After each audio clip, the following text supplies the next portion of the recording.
and which kind of brings me into the next category. So as promised, we're going to talk about the positives and the negative.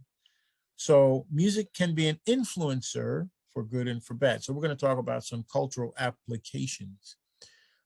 In movies, it doesn't matter what kind of movies, and here in America, movies are big, perhaps not in every nation of the world, but people love to go to movies, and they love different categories of movies. So there's martial arts movies, there's dramas, crime movies, but two of the biggest categories are action movies, where you see superheroes, and romantic movies. They've always been popular, action and romance. Well, if you know anything about the movie industry, the soundtrack of the movie, what you hear musically adds so much to visually what's going on the screen. And, the reason for that, and that's so important. Hollywood studios spend millions and millions of dollars on their soundtracks, as well as what you see on the screen, because it is so vitally important. And that's because the human brain is wired to respond to a visual stimulus that is backed up by a musical stimulus. That's just the way we're wired. So I'm going to ask you a simple question. How did you, well, here in America, in any case, maybe other nations are different. We learned how to say our A, B, C, D, E, F, G. We learned our ABCs, in other words. How? By singing the simple song. And that's what helped us. Trust me, even today, my bride, my queen, sometimes I have to say A, B, C, D, E, F, G. Okay. And then it helps me remember the order of the letters. And somebody wrote a song also with the books of the Bible, which I don't remember, but it helps you, when you sing it, it helps you remember the order. But people who work with kids in school, or even people who work with very old people in nursing homes here in America, music therapists, they know that music, this is the way God created us. We are wired that music is a heavenly influence, or a heavily an influencer of human thinking.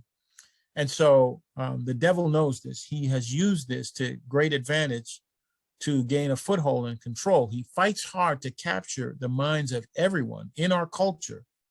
You only have to listen to secular radio and television and internet for a few moments to know that the enemy has staked his claim. Why?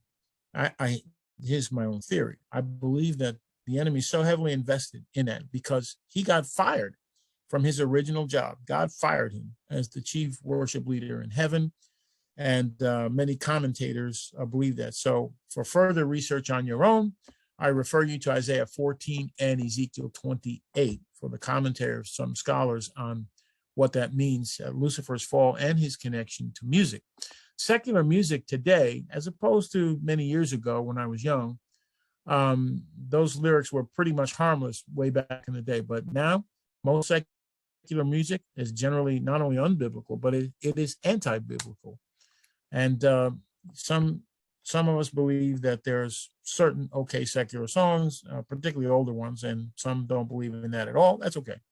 But great care in any event must be given to discern the good from the bad. This is something that parents, again, I'm calling out to you parents, you step in and play a direct role in helping your young people to apply biblical standards to discern what is good and what is not. So here's an action step for you again. Please place into the chat. This is good. We've had an active chat so far.